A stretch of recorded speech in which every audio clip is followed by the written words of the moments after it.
Joseph Kosinski is a director I've had my eyes on since his debut film, Tron Legacy, in 2010. I had long envisioned what a return to the world of Tron might look like, and Kosinski's second installment truly blew me away, establishing what I thought was a new precedent for sequels. When he followed this up with Oblivion, starring Tom Cruise, Kosinski had already established himself in my mind as one of the best new sci-fi directors to grace the silver screen. Doing some reading, I found that Kosinski could actually trace his roots to interactive fiction as well, having directed fantastic commercials for Microsoft franchise titles such as Gears of War and Halo. Kosinski's screen presence, it seemed, could be traced backwards to stories that I held close, stories that transported me to other worlds. He was the sci-fi director who understood the type of science fiction I liked.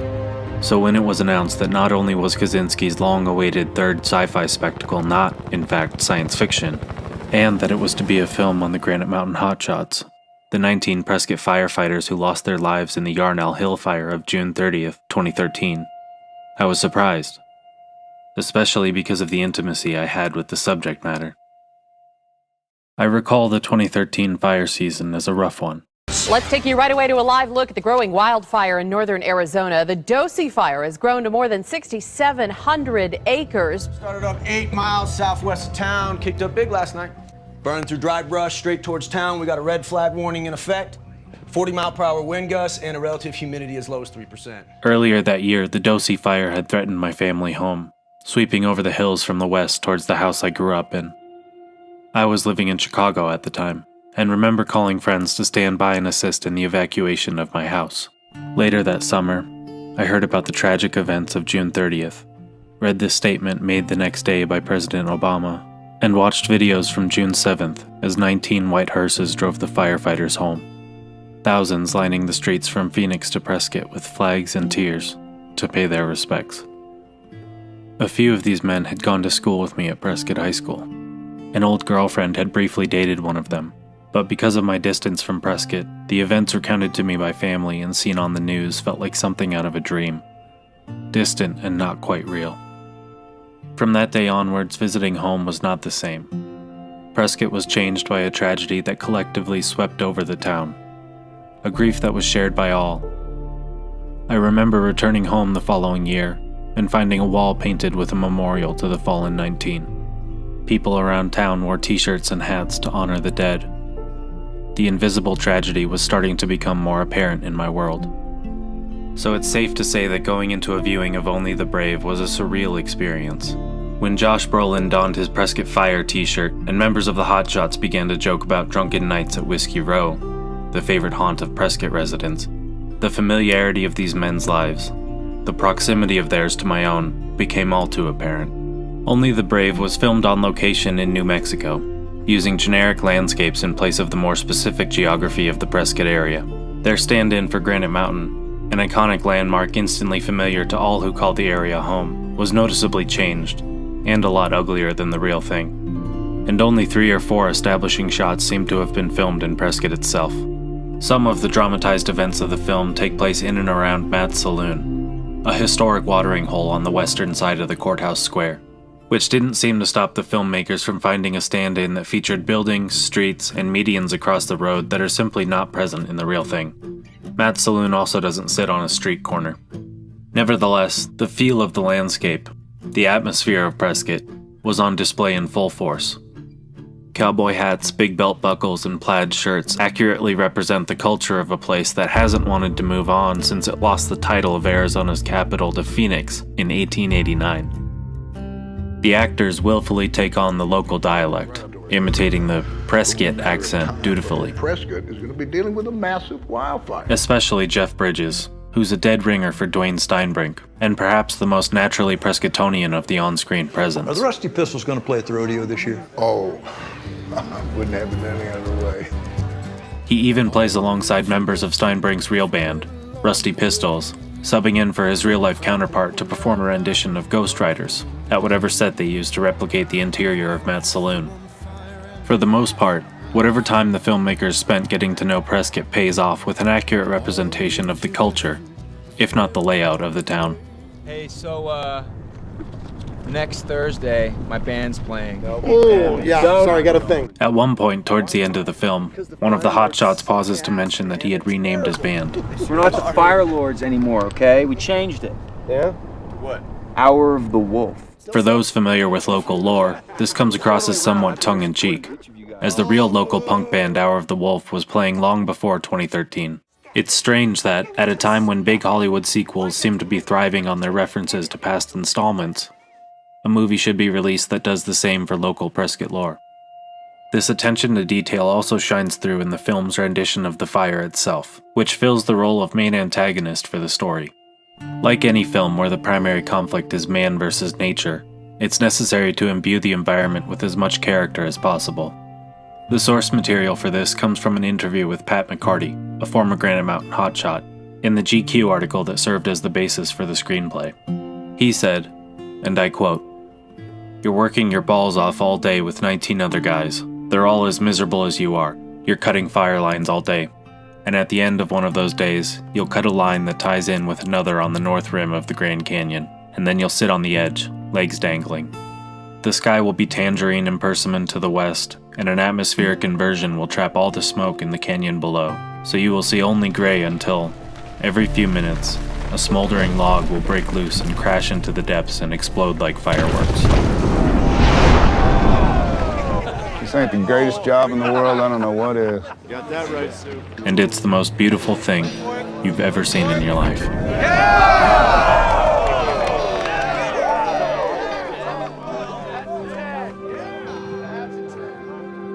I can't help but imagine that it was this vivid depiction of the beauty inherent in such a destructive natural force that inspired Kaczynski, a director with a flair for compelling visuals, to take on this project.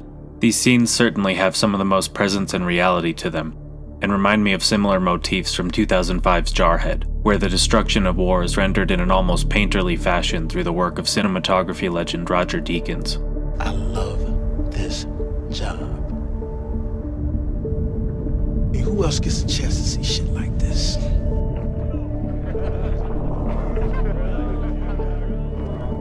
Claudio Miranda, who worked with Kaczynski on Tron Legacy and Oblivion, struggles to find a home for his work amongst the day-to-day life of the Hotshots crew, but comes to life whenever fire is anywhere in the shot.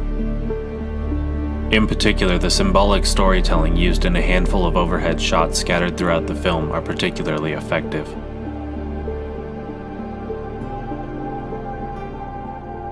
When it comes to the screenplay, Only the Brave plays it necessarily safe by focusing its attention on two of the Hotshot members, Eric Marsh and Brendan McDonough, played by Josh Brolin and Miles Teller, respectively. I'm Eric Marsh, Superintendent of Crew 7. Brendan McDonough.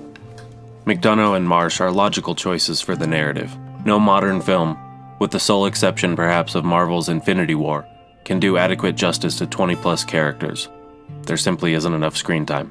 Marsh was the supervisor in charge of the Hotshots, and McDonough was the sole survivor. Brolin owns the first portion and majority of the film, guiding newcomer McDonough as he tries to earn his keep with the guys. Most of the running time of the film is spent focusing on Marsh and McDonough's relationships. McDonough is an unwilling father trying to get his life together for his new daughter, and Marsh is a strict, no-bullshit type who sees too much of who he used to be in McDonough.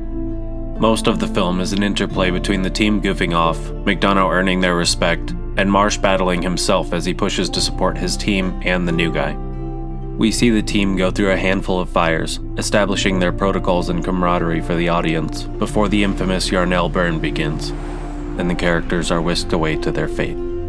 I was curious to see with what level of taste the filmmakers handled the firefighters' actual deaths, a moment that was foreshadowed twice in the film with shelter-in-place drills. Brolin's character remarks to his boys the first time, "It sounds like 100 freight trains right on top of you. Wind ripping like a hurricane. Heat coming on, 1,000+ degrees. It's the apocalypse. Remember, stay locked down, bury your face in that cool dirt, because as long as you can breathe, you can survive." This helps to heighten the tension as the horror of an actual shelter-in-place reaches them by the third act, and the once beautiful fire is turned into a deadly inferno as the Hotshots find themselves boxed in by dense scrub. Daringly, the cameras are placed inside of the fire shelters to illustrate up close the last moments of some of the men. cutting to McDonough listening on the radio as the fire reaches them. Land Mountain Operations. I need you to pay attention and tell me when you hear the aircraft, okay? It is a terrifying and heartbreaking scene that dares to capture the horrors of such an untimely death without glorifying the tragedy that it was. Land Mountain, do you hear a helicopter?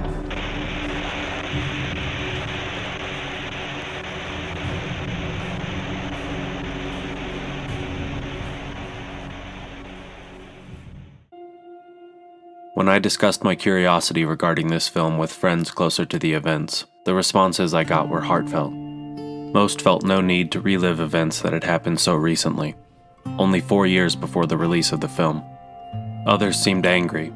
Why would I want to go see a film glorifying a man who got 19 firefighters killed through poor judgment? Eric Marsh left the black safety zone and marched his men down into an unburned box canyon to get to the safety of a nearby farm, before the winds picked up and cut them off. This fateful decision has given a lot of Prescott locals something to help redirect their anguish, a target to blame. But only the brave does justice to the reality of the situation by treating the fire as a horrifying character unto itself, helping to alleviate the unwarranted blame that has been posthumously piled on Marsh by emphasizing how deadly and unpredictable wildfires truly are. In the words of lone survivor Brendan McDonough from the same GQ article, had any man on that crew felt threatened, had one of them doubted the chosen route, he would have spoken up. 19 guys made that decision and took that choice. That's what people have to understand. You can't force someone to do that. With the reality of an uncontrolled wildfire evident on the screen before you, as the hotshots are overrun within a matter of seconds that no one was better equipped to deal with than the men who were there, on the ground, McDonough's words are given more weight, and the need to place blame is realized for what it is. A desperate grasp for meaning in a chaotic, unruly world where sometimes bad things simply happen to good people. From this point onwards, the film shifts gears and focuses on Marsh's surviving widow, played by Jennifer Connelly, and McDonough, as they plunge headfirst into the grief of their situation. Real-life McDonough's feelings on being the only survivor are well documented, and the film presents a painfully honest look at the grief of both characters, especially through an incredibly touching scene in which both actors give commanding performances of the pain their real-life counterparts felt in a streamlined, on-screen moment that should leave even the most jaded of viewers feeling broken. Should have been me.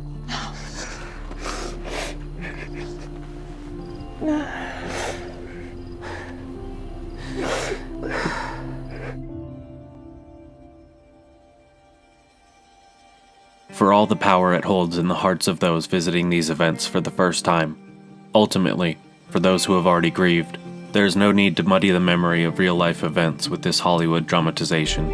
Only the Brave received a small amount of flack for its lack of accuracy, little attention paid to the majority of the hotshots, and contrived scenes for the sake of drama, none of which are new to dramatic retellings from Hollywood. But all of these complaints are realized for what they are, nitpicks, when the true scope of the film is revealed by the time the credits roll. Besides accurately capturing the ethos of small-town Prescott and the bonds shared by these men, the film truly stands alone in its unyielding portrayal of grief.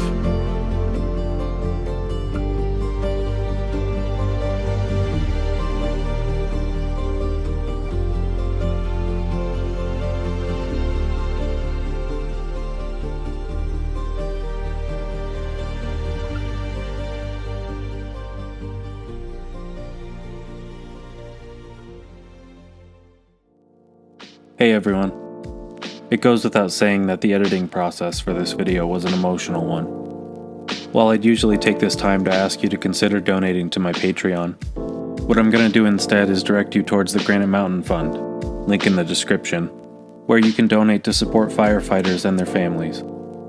If you'd like to send me your thoughts on this review, you can reach out at offscreenconnect@gmail.com or leave a comment below. If you'd like to see more videos like this on a variety of topics, be sure to subscribe by clicking the OS icon in the lower right corner of this video, or clicking subscribe above the comments section, and making sure to click the bell icon so you never miss another video. Thanks so much for watching, everyone. We'll see you in the next video.